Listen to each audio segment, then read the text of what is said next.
पारुल की एक ही बेटी थी जिसका नाम मोनिशा था। मोनिशा बेहद ही शरारती लड़की थी। उसकी शरारतों की वजह से पारुल को मोनिशा के कई स्कूल चेंज करने पड़े थे। एक दिन जब मनदीप ऑफिस से घर आता है तो पारुल मनदीप से बोलती है, अजी मैं तो दुखी हो गई हूँ इस लड़की की शरारतों से। इसकी शरारतों की वजह से एक साल में 3 स्कूल बदल चुके हैं। अब आप ही बताइए कि क्या किया जाए इस लड़की का। ओहो श्रीमती जी, आप इतना गुस्सा क्यों होती हो मेरी लाडली बेटी पर? अजी आपके ही तो प्यार का नतीजा है जो ये इतनी शैतानी करने लगी है।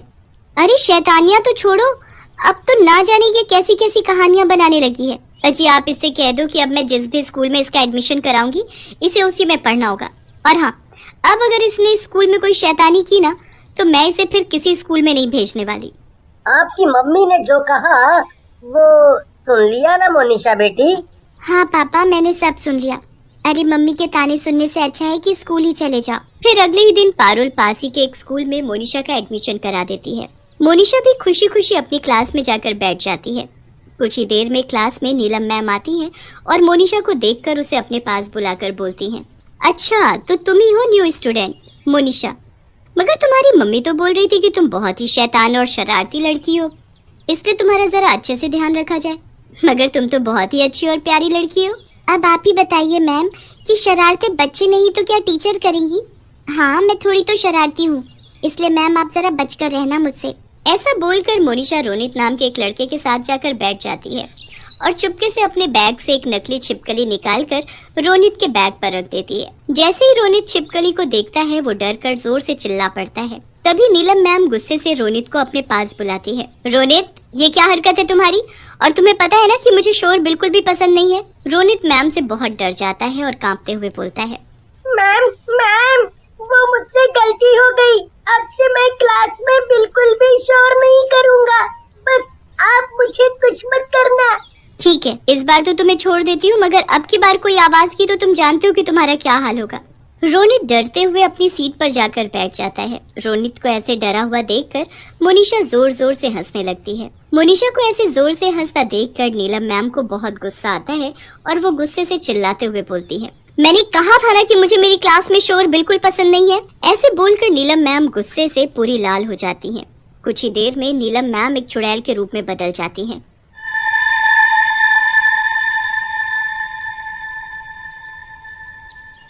मैम को चुड़ैल के रूप में बदलता देखकर मोनिशा के होश उड़ जाते हैं। अब तो तू गई काम से, क्योंकि मेरी क्लास में शोर करने की या शैतानी करने की किसी को भी इजाजत नहीं।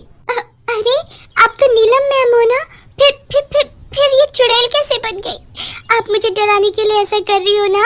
मैं कोई नीलम मैम नहीं हूँ और क्लास में शोर करने की सजा तो तुझे भुगतनी होगी। तभी रोनित मोनिशा से बोलता है, मोनिशा चुड़ैल से जल्दी से माफी मांग लो, नहीं तो ये तुम्हारी बहुत पिटाई करेंगी।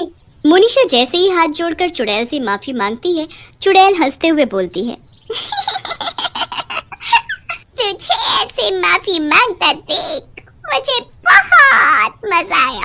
पर एक बात ध्यान रखना, अगर तूने किसी को भी बताया कि मैं एक चुड़ैल हूँ तो तू जिंदा नहीं बचेगी। मोनिशा जल्दी से अपनी सीट पर बैठ जाती है कि तभी चुड़ैल भी फिर से नीलम मैम के रूप में बदल जाती है और बोलती है, अरे मोनिशा ये तुम्हारे बालों को क्या हुआ? अभी कुछ देर पहले तक तो बिल्कुल ठीक थे, और तुम इतना घबराई हुई क्यों हो? किसी ने कुछ किया क्या तुम्हारे साथ? कुछ नहीं मैम, मैं ठीक हूँ। लंच टाइम में मोनिशा रोनित से बोलती है, हे भगवान ये नीलम मैम एक चुड़ैल है, देखो तो क्या हालत कर दी मेरे बालों की। अरे जरा धीरे बोलो, कहीं नीलम मैम ने सुन लिया तो आफत हो जाएगी। वैसे तो नीलम मैम बहुत अच्छी हैं, पर जब कोई बच्चा उनकी बात नहीं मानता और क्लास में शोर या शैतानी करता है तो उन्हें बहुत गुस्सा आ जाता है और वो गुस्सा आने पर एक चुड़ैल के रूप में बदल जाती हैं और फिर शैतानी या शोर मचाने वाले बच्चे को बहुत मारती पीटती हैं। फिर स्कूल की छुट्टी होने पर सभी बच्चे अपने अपने घर चले जाते हैं। मोनिशा भी अपने घर आ जाती है और घर आते ही अपने कमरे में जाकर सो जाती है। फिर दिन से शाम हो जाती है। पारुल देखती है कि मोनिशा जब से स्कूल से आई है तब से कुछ डरी डरी और शांत है। मोनिशा बेटी, कैसा रहा आज का दिन? स्कूल में मजा तो आया ना? मोनिशा को चुड़ैल की बात याद आ जाती है, इसलिए वो अपनी मम्मी को कुछ नहीं बताती। अगले दिन रोनित स्कूल आने में लेट हो जाता है। वो क्लास में जाता है तो नीलम मैम रोनित से बोलती है, रोनित, तुम्हें पता है ना कि क्लास में सभी बच्चे टाइम से आते हैं, फिर तुम इतना लेट कैसे हुए? मैम प्लीज मुझे मारना मत, मैं आगे से फिर कभी लेट नहीं आऊंगा। रोनित की बात से नीलम मैम को गुस्सा आ जाता है और गुस्सा आते ही वो एक चुड़ैल बन जाती है। तुमने आखिर मेरी क्लास में लेट आने की जरूरत की है, उसकी सजा तो तुम्हें मिलकर ही रहेगी। चलो ब्लैक बोर्ड की तरफ मुंह करके अपने हाथ ऊपर करके खड़े हो जाओ। जैसे ही रोनित हाथ ऊपर करके खड़ा होता है, चुड़ैल रोनित की कमर पर छड़ी से पिटाई करनी शुरू कर देती है। रोनित को यूँ पिटता देखकर मोनिशा बोलती है, अरे चुड़ैल मैम, आखिर बेचारी को कितना पीटोगी, प्लीज मत मारो रोनित को। तेरी इतनी हिम्मत कि तू मुझे पीटने से मना करे? रुक, अभी बताती हूँ तुझे। फिर चुड़ैल मोनिशा को भी छड़ी से पीटना शुरू कर देती है। मोनिशा स्कूल की छुट्टी के बाद घर आती है और अपनी मम्मी की कमर से लिपट कर बोलती है, मम्मी मुझे स्कूल नहीं जाना, प्लीज मम्मी मुझे उस चुड़ैल की क्लास में नहीं जाना। वो चुड़ैल मैम बहुत डरावनी है और बच्चों को बहुत पीटती भी है। मोनिशा, तुम फिर से बेकार की कहानी बनाने लगी। जरूर फिर तुमने कोई शैतानी की होगी जिसकी वजह से मैम ने तुम्हारी पिटाई की।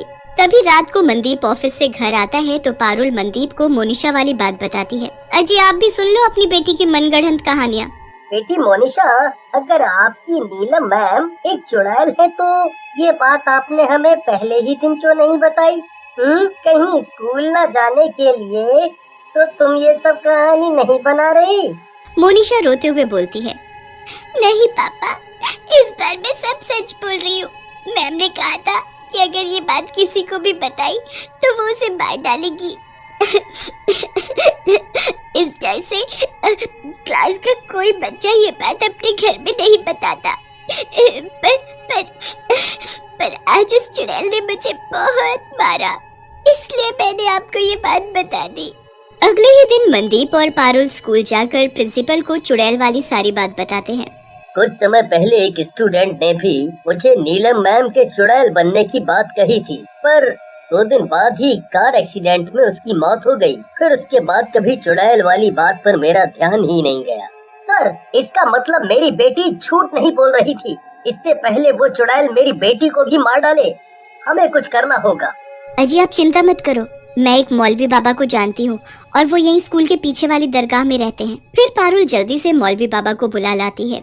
फिर वो सभी नीलम मैम की क्लास में खिड़की से झांक कर देखने लगते हैं। वो देखते हैं कि क्लास में एक चुड़ैल है जो बच्चों को बहुत डांट रही है। तुम सभी बच्चों को पता है ना कि ये किसी नीलम मैम की नहीं बल्कि मेरी एक चुड़ैल की क्लास है और मेरी क्लास में शरारती करना सख्त मना है। तभी प्रिंसिपल मौलवी बाबा को क्लास में ले जाते हैं। ये बाबा मेरी क्लास में? मौलवी बाबा अपने झोले से भभूत निकालकर चुड़ैल के ऊपर डालते हैं और मंत्र पढ़ने लगते हैं। बाबा यहाँ से चला जा, नहीं तो तेरे लिए अच्छा नहीं होगा। तुम सब मेरी क्लास से चले जाओ यहाँ से। इसे देखते ही मुझे पता चल गया है कि नीलम मैम पर एक बुरी आत्मा ने कब्जा कर रखा है। इसका मतलब ये है कि नीलम मैम चुड़ैल नहीं है, बल्कि उनके शरीर पर एक आत्मा ने कब्जा किया हुआ है। हूँ मैं एक बुरी चुड़ैल और अब ना तो ये नीलम मैम बचेगी और ना मेरी क्लास के बच्चे। मैं सभी को मार डालूंगी। बाबा अपने झोले में से एक खाली बोतल निकालते हैं और मंत्र पढ़ना शुरू कर देते हैं। तुझे नीलम मैम का शरीर छोड़ना होगा और इस बोतल में आना होगा, नहीं तो मैं तेरा वो हाल करूँगा जो तूने कभी सोचा भी नहीं होगा। चुड़ैल गुस्से में आ जाती है और मोनिशा का गला पकड़ लेती है। बाबा मंत्र पढ़ना बंद नहीं करते। मंत्रों की आवाज से चुड़ैल की शक्ति कम होने लगती है और वो नीलम मैम के शरीर को छोड़कर बोतल के अंदर चली जाती है। मौलवी बाबा जल्दी से बोतल को बंद कर देते हैं। नीलम मैम को चुड़ैल से मुक्ति मिल जाती है। मोनिशा बेटी, आज तुम्हारी वजह से ही मुझे इस चुड़ैल से छुटकारा मिला है। अपने मरने के डर से मैं चुड़ैल वाली बात कभी किसी को नहीं बता पाई, पर तुमने ये बात बताकर मुझ पर बहुत बड़ा एहसान किया है। फिर सभी मौलवी बाबा का धन्यवाद करते हैं और मौलवी बाबा बोतल में बंद चुड़ैल को अपने साथ ले जाते हैं।